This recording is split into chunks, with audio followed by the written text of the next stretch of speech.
بسم اللہ الرحمن الرحیم۔ السلام علیکم دوستو، کیسے ہیں آپ؟ آج ایک بہت بڑے ہدایت کار پر بات ہوگی، لیکن پہلے میں آپ سے گزارش کر دوں کہ میرے چینل کو لائک ضرور کیا کریں، اور اگر آپ نے ابھی تک سبسکرائب نہیں کیا تو وہ بھی کر لیں۔ اور میں اپنے ہر کامنٹس کرنے والے دوست کا احترام کرتا ہوں، ہر کامنٹس کو میں پڑھتا ہوں۔ نام نہیں لے سکتا تو ایک کا نام لیا تو دوسرے خفا ہو جائیں گے، اس لیے میرے وہ دوست جو مجھ پہ اعتراض کرتے ہیں کہ آپ نے غلط بات کی ہے لیکن اصل بات کوٹ نہیں کرتے، تو ایسا نہ کیا کریں۔ اگر میں نے غلطی کی ہے تو کر سکتا ہوں۔ فلموں کا نام، تاریخ پیدائش یا کوئی اور سن پہ ذرا درگزر کیا کریں، آگے پیچھے ہو جاتا ہے، عمر کا تقاضا بھی ہے، نوجوان تو نہیں ہوں میں۔ بہرحال بیسک معلومات پہ نظر رکھا کریں، اور چیلنج کر سکتے ہیں تو کیا کریں، ضرور مجھے خوشی ہوگی اگر آپ مجھے غلط ثابت کریں اور اپنی صحیح معلومات دیں۔ بہرحال بہت بڑا ہدایت کار، اور یہ پاکستان کا اگر میرے خیال میں واحد ہدایت کار ہے جس نے بہت پہلے کیلیفورنیا یونیورسٹی سے فلم میکنگ کی تربیت لی اور باقاعدہ کوالیفائیڈ ہو کر یہ فلم انڈسٹری میں آئے تھے۔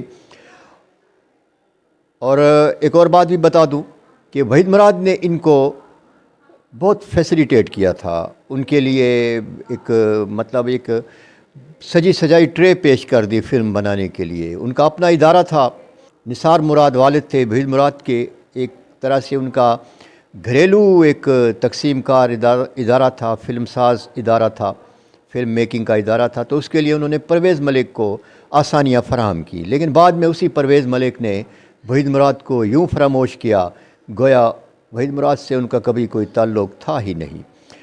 ہمارے بہت سارے لیجنڈ ایسے بھی ہیں جو اپنے عروج کے زمانے میں ان کے قدم زمین پر نہیں پڑتے اور وہ سلام کا جواب بھی دینا گوارا نہیں کرتے، حتیٰ کہ سر کو ہلا کر بھی سلام کا جواب اپنے پرستاروں کو نہیں دیا کرتے تھے۔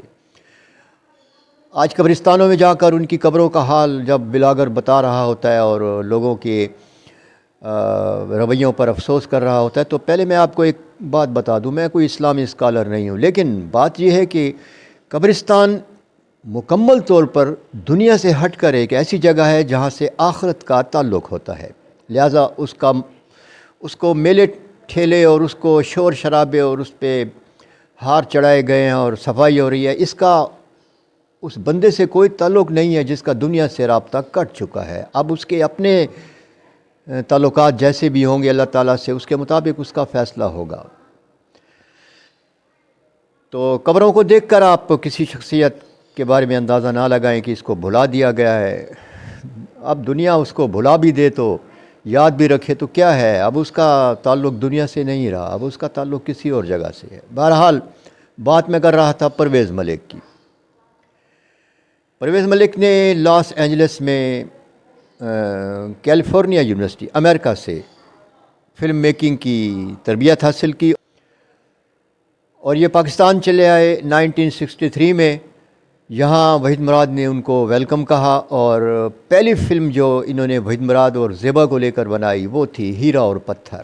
فلم کافی کامیاب رہی، اس میں وحید مراد ہمیں ہیرو کے طور پر نظر آئے زیبا کے ساتھ، اور اس فلم کے بعد زیبا سے ان کی جو جوڑی قائم ہوئی تو وہ کچھ فلموں تک ضرور برقرار رہی، اور ایک کامیاب ترین جوڑی تھی وحید مراد کی اور زیبا کی۔ اس کے بعد وحید مراد نے جتنی بھی فلموں میں زیبا کے علاوہ کام کیا وہ اتنی مقبول نہ ہو سکیں جتنی زیبا کے ساتھ ہوئی تھی۔ زیبا کو وحید مراد سے علیحدہ کرنے میں بھی ایک سازش ہے، محمد علی سے زیبا کی شادی بھی ایک سازش کے تحت ہوئی تھی، اس کا ذکر میں ایک دو ولاگ کے بعد ضرور کروں گا۔ ہیرا اور پتھر بنی وحید مراد اور زیبا کو لے کر کامیاب فلم تھی، اور 1966 میں بنتی ہے ایک ایسی فلم جس نے کامیابی کے جھنڈے گاڑ دیے تھے اور پلیٹینم جوبلی منائی، یعنی کہ ایک سینما میں 100 ہفتے یہ کھڑی رہی اور لوگوں کا رش لگا رہا۔ بہت شاندار فلم، بہترین موسیقی تھی اس میں، سہیل رانا کی، مسرور انور کے لکھے ہوئے گیت تھے، اور وحید مراد اور زیبا کی اداکاری تھی۔ اس کا ایک گیت تو بہت شاندار ہے۔ ارمان نے کامیابی کے جھنڈے گاڑ دیے، اور اس طرح ان کا جو سفر تھا یہ ایک اور کامیاب فلم کے ساتھ مزید مستحکم ہوتا گیا، وحید مراد اور پرویز ملک کا۔ کچھ اور فلمیں بھی بنی، لیکن جو آخری فلم تھی وحید مراد کے ساتھ پرویز ملک کی وہ تھی احسان، جس میں زیبا کے ساتھ وحید مراد کو لیا۔ اس کے بعد زیبا اور وحید مراد کا ساتھ ٹوٹ نہیں گیا بلکہ توڑوا دیا گیا۔ پرویز ملک نے کراچی چھوڑا اور یہ لاہور شفٹ ہو گئے، اور انہی دنوں میں شبنم اور روبن گھوش بھی ڈھاکہ کو چھوڑ کر لاہور میں شفٹ ہو گئے تھے، اور شبنم کو لے کر پرویز ملک نے 1973 میں ایک ایسی فلم بنائی جس کے گیت بھی مقبول ہوئے اور فلم بھی مقبول ہوئی۔ لیکن وحید مراد توقع کر رہے تھے کہ لاہور میں بھی پرویز ملک مجھے یاد رکھیں گے، لیکن یہاں بھی انہوں نے وحید مراد کو فراموش کر دیا اور شاہد کو ہیرو لیا شبنم کے ساتھ۔ اس میں نیر نور کے گیت بھی تھے، بہت خوبصورت فلم تھی، بہت خوبصورت گیت تھے اس فلم کے۔ اس کے بعد انہوں نے فلم بنائی سوغات، اس میں انہوں نے ندیم کو لیا۔ سوغات شاندار فلم تھی، اپنے زمانے میں یہ ٹیلی ویژن پر بھی لگی، حالانکہ ٹیلی ویژن کا وتیرہ یہ تھا کہ وہ ہمیشہ ناکام فلمیں دکھایا کرتا تھا، لیکن سوغات انہوں نے دکھا دی، اچھی فلم تھی۔ ندیم ہمیشہ کی طرح اس فلم میں بھی بہت زیادہ جچ رہے تھے۔ یہ بات میں آپ کو بتانا بھول گیا کہ احسان فلم کے بعد وحید مراد کو انہوں نے چانس دیا، لیکن اس میں زیبا نہیں تھی۔ فلم تھی جہاں تم وہاں ہم، یہ فلم زیادہ کامیاب نہ ہو سکی، اس میں ان کے مقابل شبنم کو انہوں نے کاسٹ کیا۔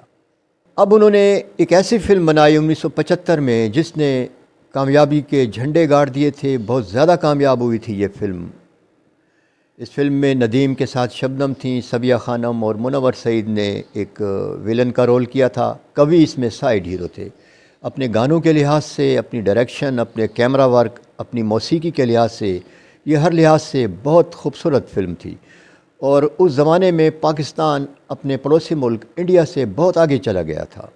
فلموں کے معیار کو اگر دیکھا جائے تو 1970 اور 80 کے درمیان جتنی بھی فلمیں بنی انڈیا میں، ان کا معیار پاکستانی فلموں کے معیار سے اچھا نہیں ہوتا تھا۔ بعد میں راجیش کھنہ اور امیتابھ بچن جیسے اداکاروں نے فلم کو سہارا دیا تو فلمیں کچھ اچھی بننا شروع ہوئیں۔ یہ اور بات ہے کہ نئی صدی میں انڈیا بہت آگے نکل گیا ہے، ہالی ووڈ سے بھی آگے نکل گیا، اور ہم پیچھے ہوتے ہوتے بہت پیچھے رہ گئے ہیں۔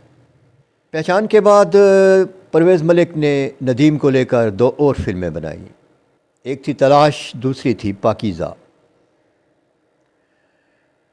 دونوں فلموں میں انہوں نے وحید مراد کے بجائے ندیم کو چانس دیا، اور دونوں فلمیں اپنے زمانے کی بہترین فلمیں قرار پائی تھیں، اور لوگوں نے ان فلموں کو ہاتھوں ہاتھ لیا تھا۔ اس میں پرویز ملک نے اپنا سارا وہ تجربہ اور ساری وہ تربیت جو انہوں نے امریکہ میں لی تھی، اپنی ہدایت کاری سے وہ ثابت کر دی کہ وہ واقعی اس وقت کے بہترین ہدایت کار تھے۔ اس کے بعد انہوں نے فلم بنائی دشمن، ایک اوسط درجے کی فلم تھی، اور 1975 میں انہوں نے ٹیلی ویژن کے ایک اداکار راحت کاظمی اور بابرا شریف کو لے کر ایک فلم بنائی مہمان۔ یہ فلم بھی کامیاب ہو گئی۔ فلم مہمان کے بعد انہوں نے ایک اور شاندار فلم بنا ڈالی جس کا نام تھا کامیابی۔ کامیابی میں انہوں نے ندیم کو چانس دیا، اور یہ فلم تقریباً بہت زیادہ یہ بنی تھی پاکستان سے باہر کینیڈا میں، اچھی فلم تھی، اور اس میں اس کے گانے بھی بہت خوبصورت تھے، اخلاق احمد کے گیت بھی اس میں تھے۔ کامیابی کے بعد 1980 کے آخر میں یا 1981 کے اوائل میں انہوں نے فلم قربانی بنائی، جس میں ایک بچے سے انہوں نے کام لیا۔ اس بچے نے فلم پہچان میں بھی کام کیا تھا، ماسٹر خرم اس کا نام تھا، اور قربانی میں اس نے اتنی شاندار اداکاری کی کہ حیرت ہوتی تھی۔ کسی بچے نے اتنی اچھی اداکاری نہ کسی انڈین فلم میں کی تھی اور نہ کسی پاکستانی فلم میں، جتنی اچھی اداکاری ماسٹر خرم نے کی۔ ماسٹر خرم نوجوان ہونے کے بعد کہاں گئے کچھ پتہ نہیں چلا، اگر مجھے پتہ چل گیا تو میں ان کے بارے میں آپ کو ضرور بتاؤں گا۔ اس فلم کے مکالمے امجد اسلام امجد نے لکھے تھے، شبنم تھیں ان کے ساتھ، ندیم کے ساتھ، اس کے علاوہ افضال تھے، اور ندیم نے حسب معمول اس میں بہت شاندار کردار نگاری کی، اپنے مکالموں کا سے انصاف کیا۔ پرویز ملک نے ان سے بہت خوبصورت کام لیا۔ بہت یادگار فلم، اس کا بھی کیمرہ ورک شاندار تھا، اور اسی فلم کی کاپی کی تھی انڈیا نے، عامر خان کی ایک فلم بنی تھی، لیکن وہ فلم چل نہ سکی تھی۔ ہماری فلم قربانی نہ صرف پاکستان میں کامیاب ہوئی بلکہ انڈیا میں بھی اس کے بارے میں تبصرے ہوئے۔ 1978 میں انہوں نے فلم بنائی انتخاب، اچھی فلم تھی، اور 1982 میں انہوں نے فلم بنائی مہربانی۔ مہربانی ایک بہت خوبصورت فلم تھی، اس میں اخلاق احمد سے انہوں نے گیت گوائے اور مسرور انور نے ان کے گیت لکھے تھے۔ پرویز ملک نے مسرور انور کا ساتھ کبھی نہیں چھوڑا، ان کی اکثر فلموں کے جو گیت نگار تھے وہ مسرور انور تھے۔ مہربانی میں بھی ندیم نے ایک ناکام گلوکار کا کردار کیا تھا، بابرہ شریف ان کی ہیروئن تھیں، بہت خوبصورت فلم تھی، اور اس میں بھی پرویز ملک نے اپنی ہدایت کاری کے، اپنے فن کے جوہر مکمل طور پر ظاہر کر دیے تھے۔ 1988 میں اس بار انہوں نے جاوید شیخ کو ہیرو لیا اور فلم بنائی غریبوں کا بادشاہ۔ یہ فلم بہت زیادہ سپر ہٹ تو نہ ہوئی لیکن ہٹ ضرور رہی، ناکام نہیں ہوئی۔ اس فلم کو بھی فلم بینوں نے ہاتھوں ہاتھ لیا تھا، کافی زیادہ یہ فلم دیکھی گئی۔ 1985 میں انہوں نے فلم ہلچل بنائی، اوسط درجے کی رہی۔ 1986 میں فلم بنائی زنجیر، یہ بھی اپنی کہانی کے لحاظ سے، اپنی ڈائریکشن کے لحاظ سے، اپنے گیتوں کے لحاظ سے ایک شاندار فلم قرار پائی تھی، یہ بھی بہت زیادہ پسند کی گئی۔ پرویز ملک کی آخری فلم تھی شہزادہ۔ اس فلم میں انہوں نے کسی نامور اداکار کو نہیں لیا، اور وہ اپنے بیٹے عمران ملک کو لانچ کرنا چاہتے تھے۔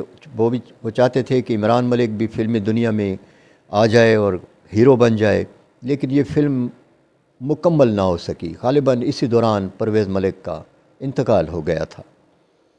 یہ تھی ہماری آج کی داستان پرویز ملک کے بارے میں، ایک شاندار ہدایت کار، ایک شاندار انسان، لیکن پرویز ملک کے بارے میں لوگ کچھ شکوہ بھی کرتے تھے کہ وہ تھوڑے مغرور تھے۔ پرستار مکھیوں کی طرح ان پر ٹوٹتے ہیں لیکن یہ ان کو کچھ نہیں سمجھتے۔ یہ جتنے بھی اکثر ان میں جو ہوتے ہیں، محمد علی ہو گئے، وحید مراد، ندیم کو چھوڑ کر، افضال بھی بہت زیادہ مغرور تھے۔ پرستاروں کو یہ کچھ نہیں سمجھتے تھے، وہی پرستار جن کی وجہ سے ان کو کامیابیاں ملتی ہیں، لیکن انہی پرستاروں سے یہ ہاتھ ملانا تو کیا، سلام کا جواب دینا بھی گوارا نہیں کرتے تھے۔ تو پھر قبروں پر اگر سنسانی ہے تو کیا ہوا، مکافات عمل بھی کوئی چیز ہوتی ہے۔ اپنے آس پاس کے لوگوں کا لازمی خیال رکھیے، اللہ تعالیٰ آپ کا خیال رکھے گا۔ ویڈیو دیکھنے کا شکریہ۔